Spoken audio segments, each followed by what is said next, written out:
Well, hello there, Joanna Murphy, also called Joe Murphy. I welcome you to the Red Couch Talk. Thank you very much, Angie. It's a pleasure to be here. I'm really delighted to be chatting to you today.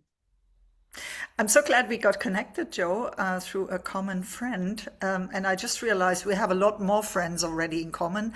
I actually wanted to introduce you to somebody, but you already know this person. So Oh, it seems, excellent. yeah, it seems we're hanging out in the same circles. Yeah, I think it's a small world here. It is, yeah, it is. And there are some, common, let's say, companies. We both worked at PwC, so, that explains some of the shared friends. Yeah, definitely. So, Joe, tell us a fun fact about yourself that people won't read on the internet. Oh, okay. So actually, I grew up in Hong Kong in the 1980s, which was pretty different from England at the time. It was a bit of a culture shock when we moved out there. There are a few things that I remember really specifically. Supermarkets running out of key ingredients, notably sausages. That's the one thing I particularly remember, probably because the shipment hadn't arrived. And ice cream parlors with this bewildering array of over 40 flavors. That was definitely something that we didn't have in small village England at the time. But above all, I think that the Hong Kong experience really shaped a lot of the way I work today. It really sort of gave me very early exposure to this sort of melting pot of cultures and this recognition that everybody's different and people have different ways of living, different ways of working, different values, different perspectives, and they don't all react equally in the same situation. So that's something that's really sort of stayed with me throughout my career, working in diverse teams. And it helps me even today, I think, jump into new organizations and adapt in different environments. So definitely a very much a life learning experience. Expat centric, of course, as well in Hong Kong. So quite a lot of Fantastic. analogies with Switzerland as well.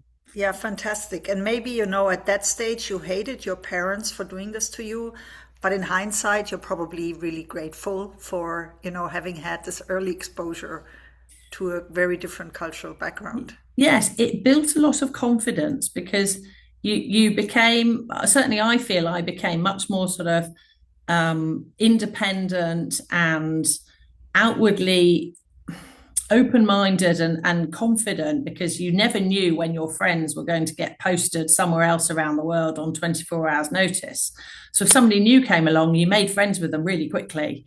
So it was a very, in that respect, it was a very fun environment to be in, but it also pushed you a little bit. It forced you to keep pushing yourself out of your comfort zone and meet new people or have new experiences. Exactly.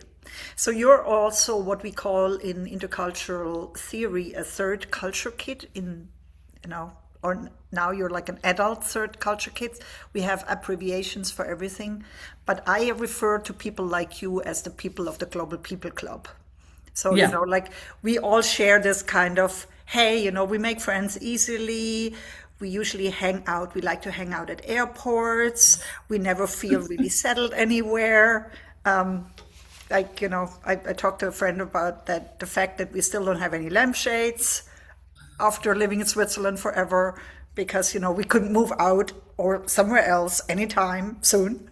Yeah, I So, think home has a different meaning. It becomes very intrinsically connected with yeah, the people that you love, the people that you spend time with, the people you get enjoyment from.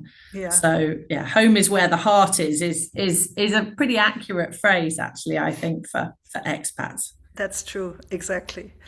And so now, with your heart, I have to say thank you for wearing red today.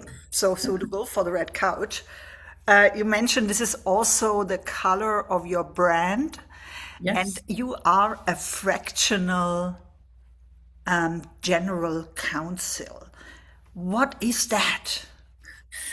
It's a really good question because it's not always something that's well understood. So I am a general counsel, a senior strategic lawyer for particularly small and medium-sized businesses who don't have their own in-house legal departments. So what that means is it's as like you've got your own dedicated lawyer, but not full-time or permanent. But it's also very different from just the traditional go to a law firm to get advice model, because your fractional general counsel is still embedded in your business. They're still involved. They still understand your strategy, your drivers, your frustrations, the environment you operate in really, really closely, so that the advice you give is very much more grounded in business realities and practicalities. It stems a little bit, I think, from a lesson I learned very early on in my career, which is that as lawyers, we're all taught to strive for perfection. And quite often good enough is really sufficient. Not always, of course. If you're dealing with a regulation or a law and you have to comply, then clearly you have to comply. But in a lot of commercial scenarios, deals, transactions, you have to get to a point where it works and where people can move forward.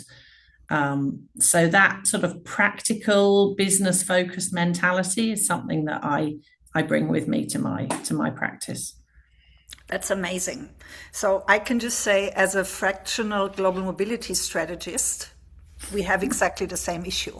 Yeah, it's always a balance between compliance and risk and opportunity. So where do we draw the line?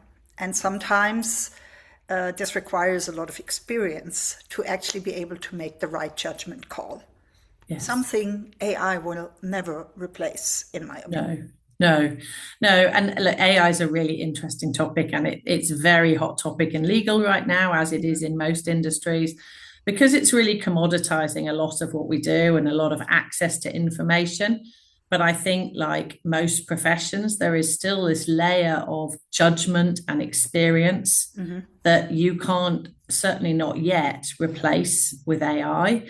And I think the challenge for us all as lawyers is to bridge those two effectively, make the most of the efficiencies and the technological advancements that we've got, not just AI, but in other kinds of process efficiency and automation, and layer that with our own judgment, expertise, insights.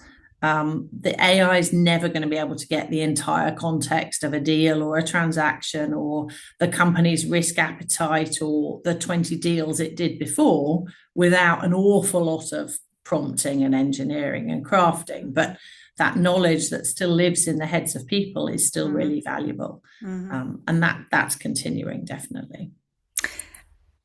And I want to get a bit to your story and your journey, Jo. So, having said that, you obviously arrived at this place through experience, but you also had a journey that you traveled on. What is your deeper driver for ending up in legal? So, I always joke that I sort of became a lawyer because I used to argue a lot as a child. And my mother, for one, always said it was inevitable as a career choice. But then when I got into it and I started out my career, I fairly quickly realized that kind of contentious, argumentative, litigious type of lawyering really wasn't what resonated with me. I was far more interested in finding solutions that allowed people to move forwards. And so that led me into transactional work. And then ultimately it shaped what I do today, because I think what you see a lot of lawyers do, or you sort of very kind of common perception, is this sort of jargon that we manage risk, we streamline contracts, or you talk about embedded compliance. Ultimately, it all just comes back to people. It's all about what people feel, how they make decisions, how they're perceived, what they're worried about, what's their day-to-day experience of doing their job, which, you know, in most cases touches legal in some way, shape, or form. Contracts, compliance, risks, governance, AI. There's always bits of legal there. And so I work with organizations, large, small, on everything from contracts to legal advice to governance, compliance, transformation projects. But I always try to have that kind of people at the heart of everything mentality, because I think it's so critical to getting it right, getting that outcome right for people. So it's all about mediation at the end of the day, and making sure that people actually talk to each other and collaborate. Yes, absolutely. And that's the same whether it's a legal advice, a strategic project, you're maybe touching different departments in an organization. Everybody's got their own perspectives, their own views. You've got to try and bring people together to find the right outcome for the business. And the same on a transformation project. I've done quite a lot of big technology implementation projects. And an experience I took from my consulting days was that quite a lot of time we talk about strategy and we talk about goals, but we don't really work out how we're going to get there. And I think by bringing that sort of user focus very, very, very early on into the discussion, you understand how you take people on a journey. How are they going to use this system? What are the tools that they need? How do they move from one system to another system? And once you've got that user perspective, it's much easier to bring people along on the journey, on the transformation, and to design something that actually meets people's needs. So that's the same whether it's a contract template and how they work with contracts, or is it a big system like, a CRM system or a contract management system. People are at the heart of everything. And I currently, in my lectures, I usually refer to everything as becoming more experience-based. So, we're starting on user experience, but we also talk about client experience. We talk about customer experience, expat experience, and employee experience as well. So if you think about that a bit further, like if we really think about where do organizations go, where do you think we can maybe implement human collaboration more? What do we need to ensure that this is actually happening? What are some of the barriers we're faced with that we need to break down? The observation that I see is that employee experience or human experience is so typically associated with, an HR type role or a culture role, when actually it touches every single function. Exactly. If you're the IT lead, how your employees experience IT is equally relevant. So I would love to see organizations taking a more holistic view of employee experience and having stakeholders and collaboration across all the different functions to see how the pieces fit together. That's where I would see it going. And actually, it's funny you mentioned employee experience, but I've actually recently joined the Employee Experience Champions Network in Switzerland, which is a group of professionals with interest in employee experience.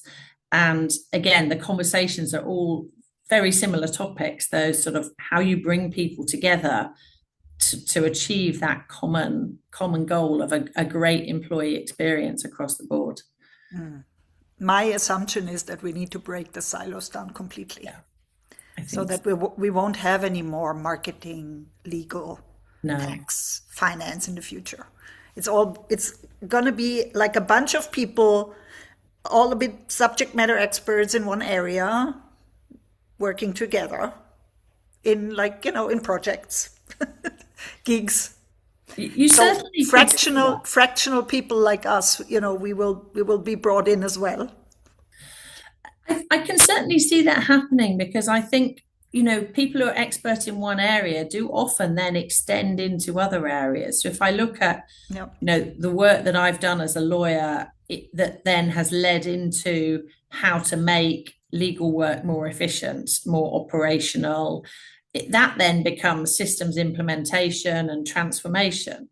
Yeah. I'm not a transformation expert by background, but I've become skilled and experienced in transformation topics particularly with a legal lens. Yeah. And a lot of that's about, bridging the gaps and getting the stakeholders together and aligning that sort of overall project with the different interests.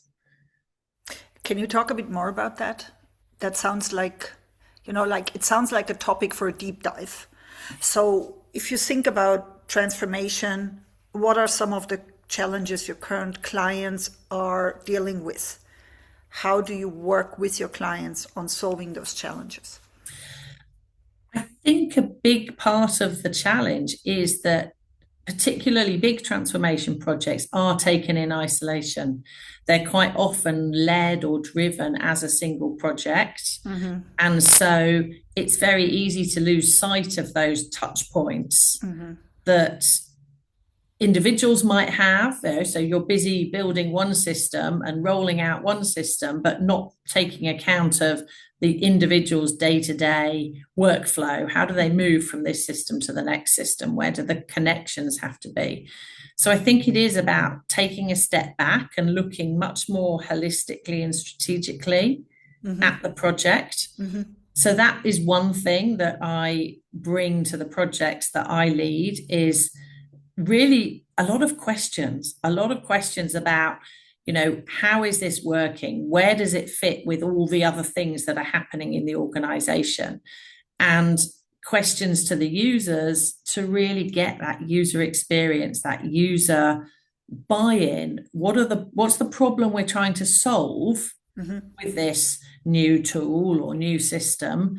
And is it really solving that problem, or is it actually just adding a layer of complexity on top? And I think what happens so often is that organizations say, we need this system. And so they roll out a big system. And then we need another system, and they roll out something else. And before you know it, you've got, too many tools and too many systems and even more complexity. So there is a need to take that step back and look strategically at your technology strategy. That's the same whether it's legal, whether it's IT, any other function. You've got to be able to sort of think strategically about how you transform. It's actually something I'm talking about at an event in London in June. It is.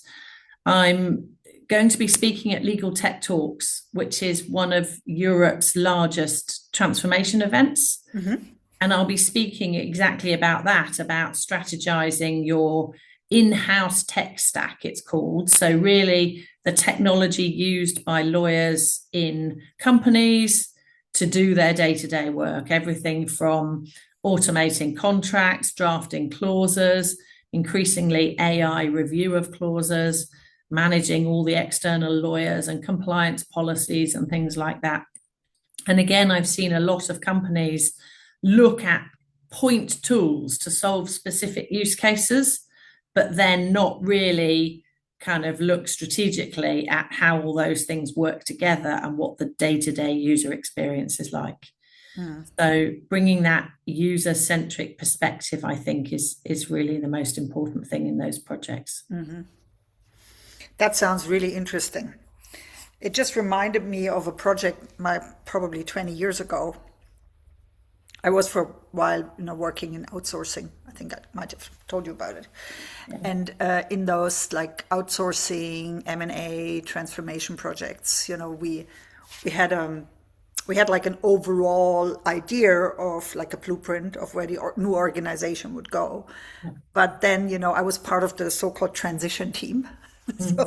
And the transition team had the honorable task of really, looking at the very detailed task level of every task and where this task would go into a new organization. And sometimes there were just loose ends. There were like people were made redundant, and let's say they had 10 to 20 different tasks, and maybe 5 of them were already, planned in a new organization. 15 were totally forgotten because, nobody ever thought about what this person actually does in the organization. Yeah. Yeah. It's difficult to balance the attention to detail with the strategic, with all the moving parts. They're big, complex projects. Yeah.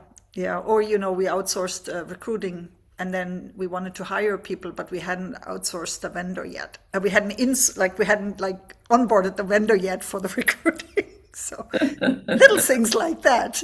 Yeah. Lots of lessons learned along the way. Yeah. What I wanted to get back to is so you said, there are some certain topics that I guess you go through with your clients in a sort of repetitive manner. It almost sounded to me like there's some sort of a checklist or... Yes. So this specifically, when I work with small businesses who don't have their own lawyer, so sort of coming back to more the fractional general counsel part of what I do, I see, a real sort of repetitive pattern in the types of problems that arise, especially in fast-growing businesses where they experience some kind of friction with legal. Often it could be to do with contracting, it could be to do with compliance, it could just be to do with not really having that sort of advice on tap for those quick questions. And so you see bottlenecks happening in the organization. Maybe the head of sales, who's responsible for contracting, has to make all the judgment calls on what they can negotiate, or the CFO has to make all the decisions and manage the external lawyers. So I've put together actually a kind of a guide for the 4 areas where I see the biggest pain points and friction is for growing companies, and how you can go about solving those. So I'm happy to share it with, if anybody would like it, then please reach out to me. But again, there's lots of sort of simple things that you can do. It comes back to that practical business focused perspective. You don't need to boil the ocean. You need to just do a few simple things to make really quite dramatic results in how you manage legal and risk. Yeah.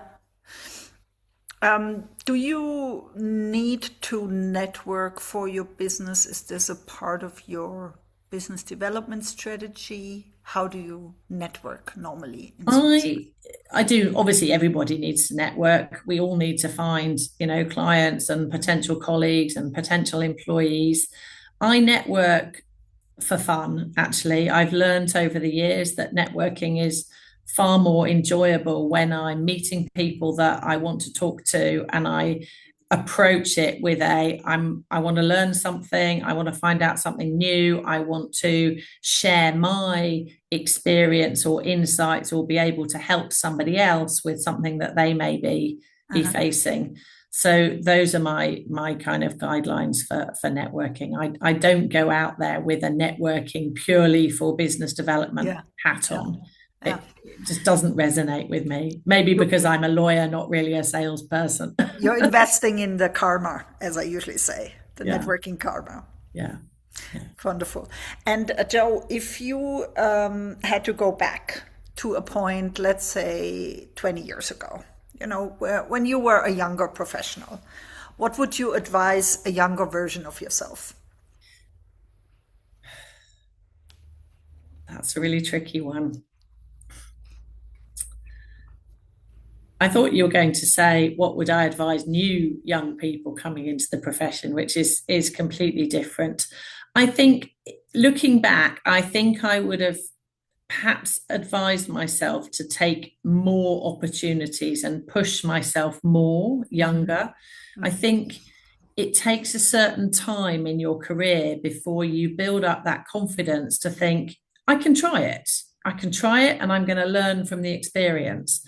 I think when we're younger, it's very easy. And I know I certainly felt this way, that sometimes there was that sort of fear of failure. You know, do I want to take on a new project? Can I take on this new project? Am I capable of doing it? And I think maybe particularly as women, sometimes that holds us back. Mhm. So my advice to juniors is no, try everything. Be open to learning, be Mhm. open to admitting that you're making mistakes or that you don't know how to do it. Ask for guidance and just keep iterating and keep learning. I think that's probably the biggest learning that I've taken away. And of course, when you're leading your own business, you can't get away from that. You absolutely have to push yourself and push out of your comfort zone and keep learning and keep challenging yourself. And it's fun. It's really fun. Yeah, most of the time. Yeah. I'm sure you also have days where you're like, oh my God, what did I get myself into? Yeah, we're just human after all. But I agree, sometimes, we might think, oh, I just have to work hard and deliver quality, and then, I will move forward. And sometimes we don't take opportunities because, there's some weird reason that in hindsight doesn't make a lot of sense or, Yeah, yeah. yeah. So be brave, be Be bold. brave. Life Yeah. is short. We should live for the moment. And We never know claim what's claim coming what you around the want. corner. Yeah, Yeah, especially in today's world, we definitely don't know what's coming around the corner. exactly. Yeah. Yeah. Now, what else do you have coming up? You mentioned the legal talk already. Anything other exciting in the next few weeks that you want to tell our audience about? Um, I'll be going to Berlin in April to the World Commerce and Contracting Annual Summit. So Uh-huh. that's a big gathering of professionals in the contracting space. Uh-huh. So really looking forward to that and networking with a whole bunch of people, mostly across contracting and procurement and commercial functions. I don't think there'll be as many lawyers there as at the events that I normally attend. So yeah, really looking forward to that one. Sounds amazing. Yeah. Joe, it was great talking to you. Thank I you. learned a lot from this talk, as Yeah. usual. And yeah, if somebody wants to connect with you, they can contact you on LinkedIn. Yeah, by all means, please connect with me on LinkedIn. Anything I've said raises any questions, please do reach out. And I will be making available that guide that I mentioned for growing companies on LinkedIn as well. So if you want it, Fantastic. please reach out. Fantastic. So we will put your LinkedIn profile and the link to the event in June in the show Okay, notes. fantastic. And Thank people can you. contact you by mentioning the Red Couch Talks. Yeah, And it's been maybe I'm also interested in that guide, even though my company is still very small. But I will remind you. absolutely. It's been an absolute pleasure to be here and chat to you, Angie, on your red couch. Fantastic. Have a great day, Joe. Thank you so much. You Bye bye. too. Take care.